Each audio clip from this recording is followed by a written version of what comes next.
ایران اور امریکہ کے درمیان ممکنہ معاہدے کے لیے سفارتی رابطے جاری ہیں۔ ایران نے دعویٰ کیا ہے کہ دونوں ممالک پاکستان کے ذریعے مذاکرات کے لیے آگے بڑھ رہے ہیں۔ ایران اور امریکہ کے درمیان جاری سفارتی کوششوں میں پاکستان کا کردار سامنے آ گیا۔ اقوام متحدہ میں ایران کے سفیر امیر سعید ارمانی نے کہا، دونوں ممالک پاکستان کے ذریعے مذاکرات اور رابطے جاری رکھے ہوئے ہیں۔ ایران کی سرکاری خبر رساں ایجنسی کے مطابق سلامتی کونسل کے اجلاس کے بعد میڈیا سے گفتگو میں ایرانی سفیر نے بتایا کہ معاہدے تک پہنچنے کے لیے خیالات اور تجاویز کا تبادلہ مسلسل جاری ہے۔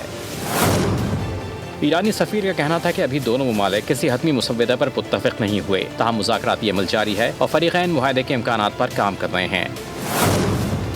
ایران اور امریکہ کے درمیان ممکنہ معاہدے سے متعلق پیش رفت پر عالمی برادری بھی گہری نظر رکھے ہوئے ہے۔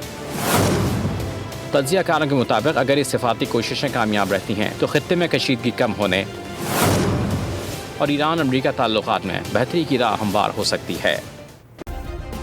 سبسکرائب کریں اور بیل دبائیں تاکہ کوئی خبر رہ نہ جائے۔